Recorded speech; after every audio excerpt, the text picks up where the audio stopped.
Hi, I'm Anna Runkle, and for many years I've worked with staff and providers in family planning clinics to make changes that result in a more positive patient experience.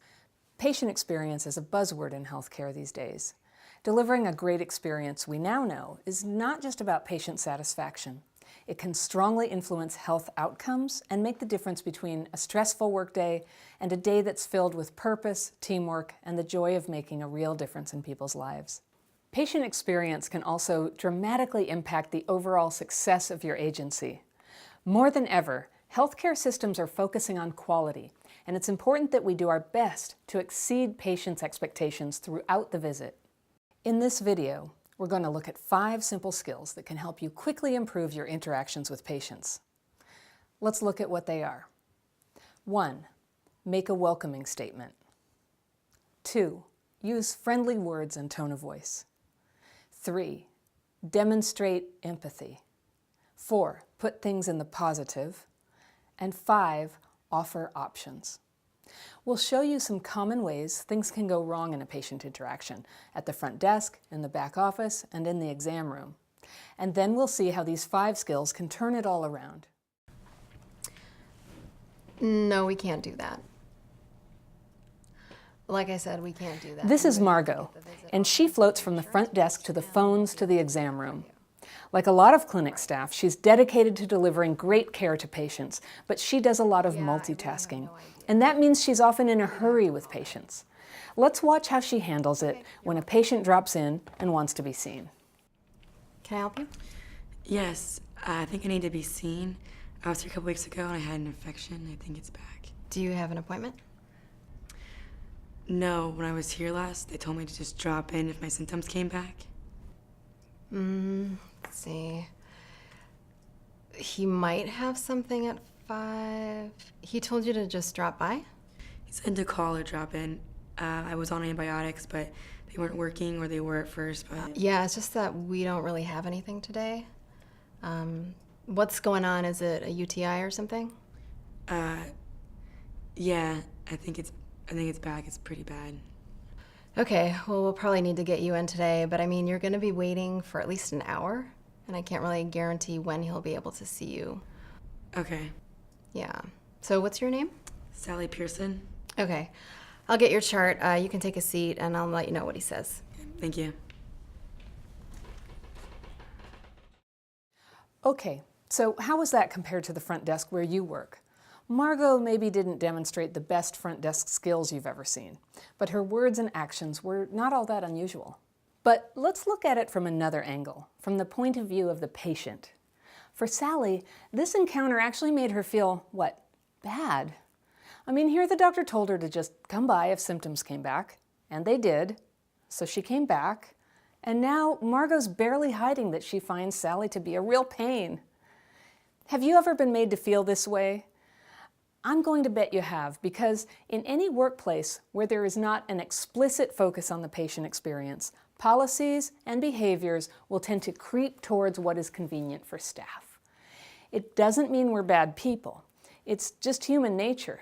So we need to consciously focus on the patient experience. So how do you do that? There are millions of ways we can improve something in our lives. What I would like to share with you are 5 simple skills you can use that will radically improve the patient experience. They aren't cookie-cutter answers to everything that can arise. Rather, they're guidelines you can use in any situation that will help you improvise a response that makes a difference. Okay, so let's go over the 5 skills again. They are: 1. Make a welcoming statement. 2. Use friendly words and tone of voice. 3. Demonstrate empathy. 4. Put things in the positive. And 5. Offer options. So let's review Margot's patient interaction and see how we might apply the 5 skills. No, we can't do that. Yeah, I really have no idea. You'd have to call them. Okay, you're welcome. Can I help you? Okay, skill 1, make a welcoming statement. Can I help you is not welcoming enough. Because first of all, everybody, and I mean everybody, deserves to be greeted when they walk into your office. You may be busy with another patient, You may be in the middle of something, but these wonderful patients who come to your practice make your life and your livelihood possible. And we need to keep in mind that it's not always comfortable to come to a medical appointment. Remember, you work here. You go through these motions and ask patients these questions all the time. But patients may not be feeling well. They may feel embarrassed or defensive. And here they have to walk up and tell a stranger, often in front of a room full of strangers, why they're here. Do you like doing that? I don't like doing that. So how do we make a welcoming statement? You say something like this: "Hi, welcome, I'm glad you're here." Or, "You've come to the right place." Or, "I can definitely help you with that." Yes, I think I need to be seen. I was here a couple weeks ago and I had an infection. I think it's back. Do you have an appointment? Eek. This is so unfriendly. Remember that patients often feel vulnerable and may be sensitive if they feel you're irritated, impatient, or judgmental. This is why the second of the 5 skills is to use friendly words and tone of voice. Phrases like, "I'd be happy to tell you about that," or "Good for you," or "Let's see if we can find a time that works for you." No, when I was here last, they told me to just drop in if my symptoms came back. Let's see. He might have something at 5. He told you to just drop by? Ouch. Margot didn't seem to hear what Sally's saying. Sally is actually quite sick and may even be in pain. In healthcare, most situations demand empathy, and that means responding with understanding when the patient says she's experiencing something difficult: pain, infection, relationship problems, worries about an illness. And that's why our third skill for a better patient experience is to demonstrate empathy, saying things like, "I'm sorry to hear that. I hope you feel better," or "That must have been tough." He said to call or drop in. I was on antibiotics, but they weren't working, or they were at first, but... Yeah, it's just that we don't really have anything today. What's going on? Is it a UTI or something? Margot may talk about infections all the time, but she's making assumptions, and for the patient, this is not something to discuss in the waiting room. Yeah, I think it's back. It's pretty bad. Okay, well, we'll probably need to get you in today, but I mean, you're going to be waiting for at least an hour, and I can't really guarantee when he'll be able to see you. Okay. Yeah.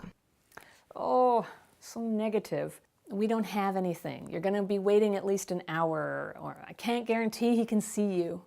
And remember, the patient has done nothing wrong. She's just doing what the doctor told her to do.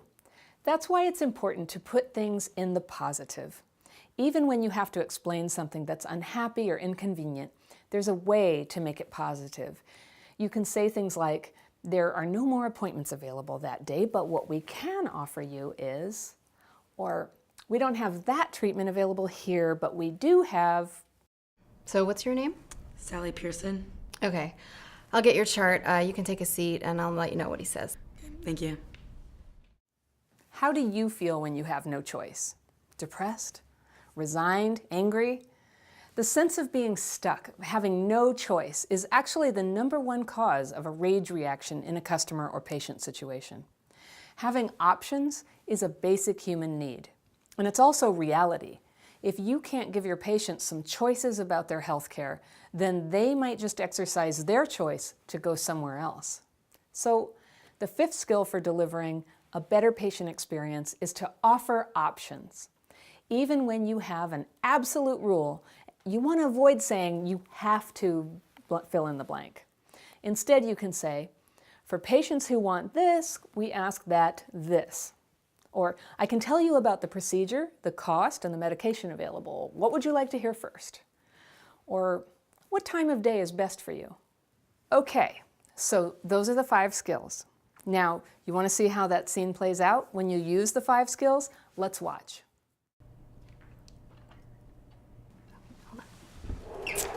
Hi, welcome. I need to finish this phone call, but I'll be right with you, okay? Right away, she set a friendly tone with friendly words and tone of voice. All right. Thank you for waiting. I needed to finish the phone call, but I didn't want to just leave you standing there. How can I help you? That is what we call a welcoming statement. Very nice that she had that window closed so she could keep her phone conversation private too. Yes, so I think I need to be seen. I had an infection. I think it's back. Do you have an appointment? No, when I was here last, they told me to just drop in if my symptoms came back. Okay, and he said to just drop by? Okay, she was surprised, but she stayed friendly. He said to call or drop in. I was on antibiotics, but they weren't working, or they were at first, but... Okay, I can tell that you're uncomfortable. She demonstrated empathy, and again, she was friendly. Fortunately, things should open up soon. So if you want, you can wait. Although I think it could be, let's see, as long as an hour because we have 4 patients who've been taken back already. But I'll tell you what, if you want to go out and come back in an hour, I can hold your spot for you and we should be able to get you in pretty quickly. Would you rather do that? No, it's okay. I'll wait here. Okay, you'd like to wait? All right. There it is, options. Here, instead of telling the patient she has to wait, she's offering options. She can wait an hour or come back in an hour. It's still an hour, but it's a choice. Write your name on this for me, please, and I'll get your chart. We'll call you back just as soon as we can, okay? Thank you. Yeah, sure thing. And there it is, the 5 skills to improve the patient experience. Now let's go to the back office and see how the 5 skills can be applied there. Hello? Excuse me. You're not really supposed to be in here.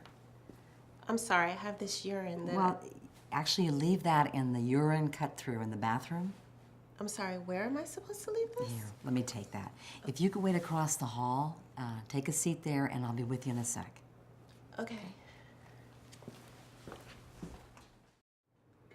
Okay, so Samantha, it's a pregnancy test, first time at this clinic, and you left a lot of this blank. Oh yeah, I'm sorry, I wasn't sure what to write. Okay, well, just tell me about your pregnancies. How many pregnancies? 2. 2 what, births? Sorry. 2 births, my 2 daughters, and I had 3 miscarriages. So 5. Okay, so if the test is negative, you want an IUD. I think so. I have some questions I wanted to ask though before. Well, that you'll have to ask the nurse practitioner.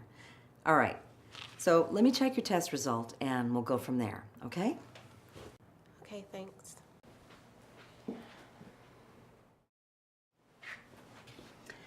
Okay, the test is negative, so you can go up to the front and schedule a consult with the nurse practitioner, okay? Are we good? Okay, thanks. Okay, thank you, she says. Poor Samantha has been through a tough time, but Julie doesn't seem to be hearing her. Let's watch the scene again and see where Julie was missing opportunities to make this a better experience for Samantha. Excuse me. You're not really supposed to be in here. Oops, not very welcoming. Samantha feels embarrassed walking around the clinic with her cup, and Julie's not making it any easier. I'm sorry, I have this urine that... Well, actually, you leave that in the urine cut-through in the bathroom. Julie's using clinic jargon.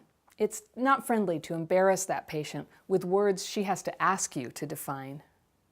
I'm sorry, where am I supposed to leave this? Here, let me take that.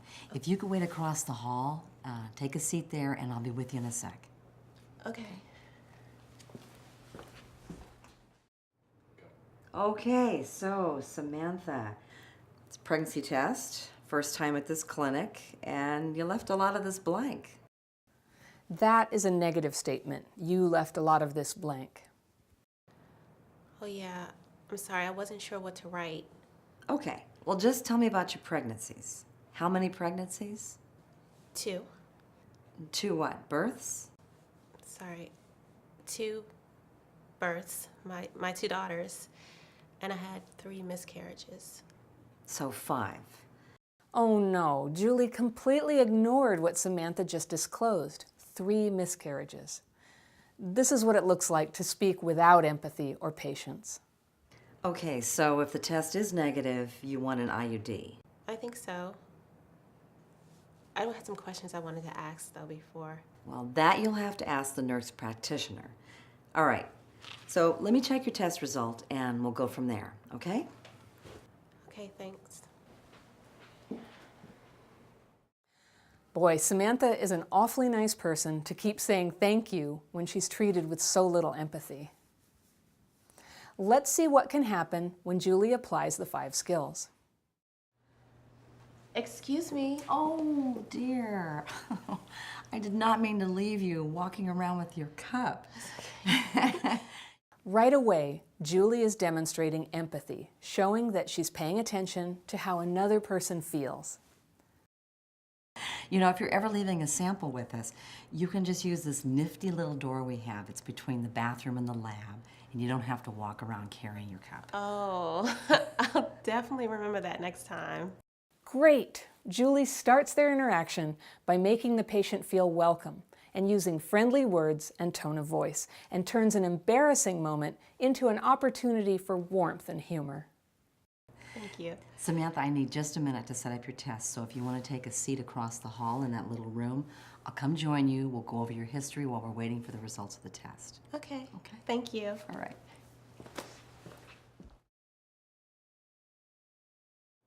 Okay, Samantha. You say here that you've had 2 pregnancies, Yes, 2 girls. and any pregnancies that didn't result in a birth. Yes, 3. I had 1 miscarriage before the birth of my first child, and then 2 before the birth of my second. Oh, that's hard. Okay, Julie heard it this time, and she showed Samantha that she understood and cared about what she had just shared. I mean, after 3, I didn't think I could handle being pregnant again. But then came Natalie. Natalie? Yeah. Pretty name. Empathy means responding to the happy things patients say as well as the unhappy things. Thank you. She is 22 months. Okay. And so where are you with this today? Are you hoping to be pregnant? I'm hoping not to be pregnant. Hoping not to be. Okay. But if I am, it's okay. Julie is doing something good here, asking questions so she understands and not just grilling the patient for the information missing on the medical history. So it sounds like you could be happy either way, but you'd rather you weren't pregnant. Yes. And my husband, he got laid off in November. And we're just trying to hold on, until he gets a new job. Well, I hope you keep hanging in there. Thank you. I'm just going to pop across the hall and check your test result, okay? Okay. In family planning clinics, we see patients who are sometimes at a very tender moment in their lives. They may be having hard times financially or in their relationships, or they may be going through a lot emotionally because of the possibility of pregnancy. Julie recognizes this and shows that she cares.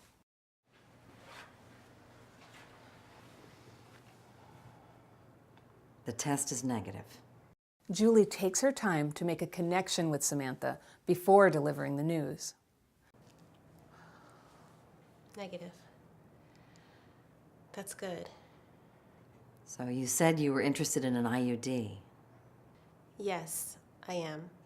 I want to get something that totally works, but I also want to have the option to get pregnant again, just in case, we get to that place again. Great. Well, we can talk about the different kinds of IUDs available. Now, here's where Julie even manages to offer Samantha options and to put things in the positive. Listen.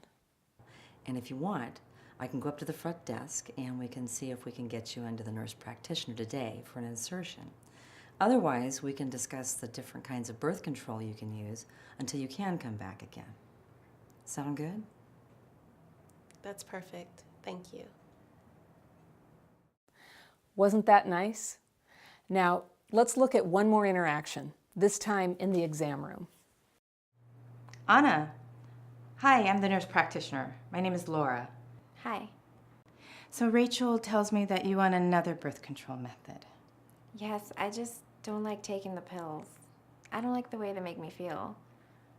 Well, you didn't like the way the shot made you feel. And you didn't like the implant. Well, I'm sorry, I didn't. You just stopped taking them? You're not protected, you know. I know. Do you want to get pregnant?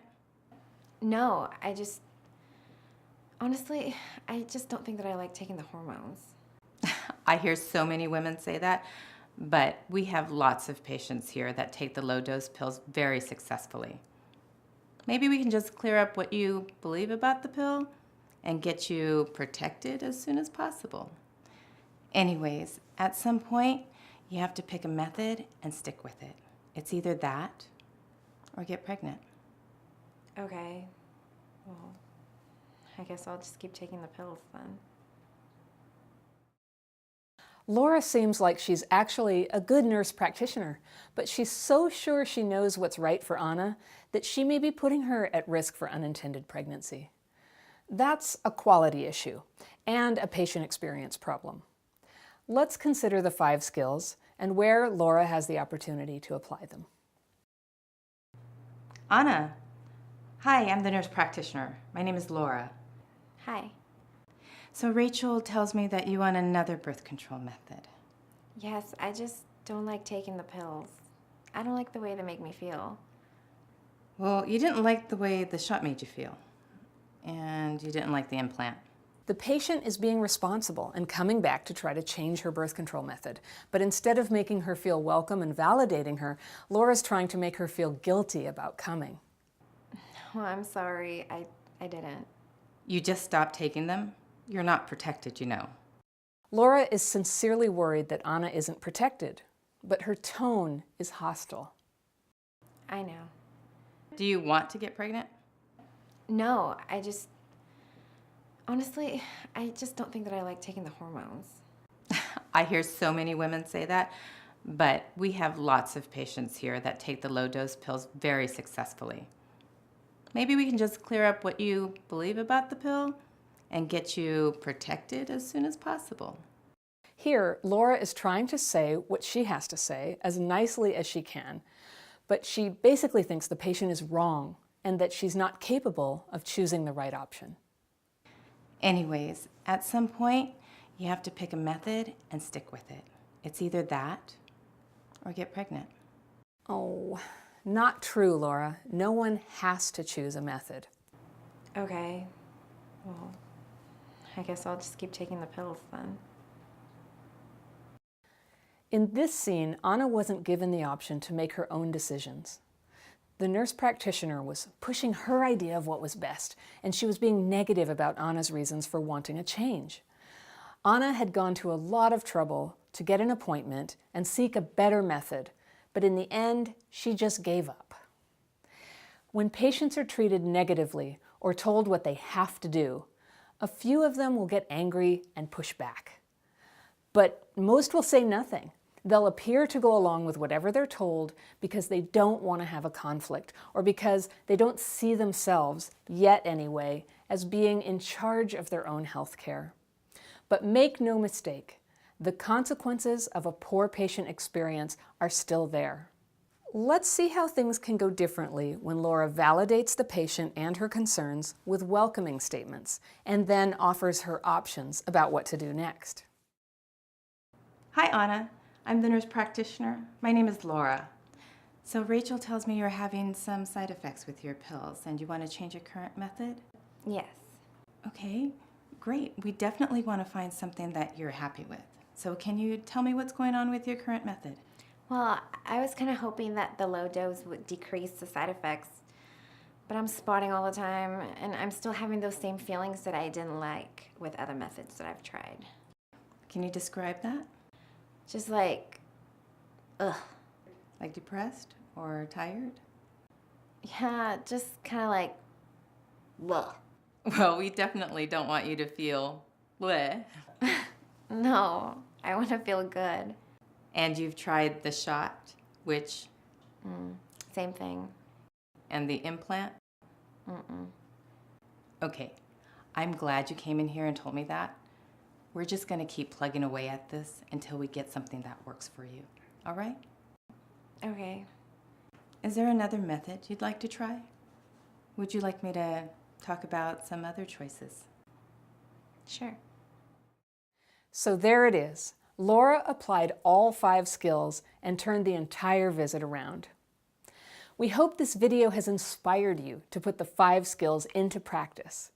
They're simple, they're powerful, and they can make your work life more meaningful and happy. Positive interaction is just one part of providing a great patient experience, but it is an important one.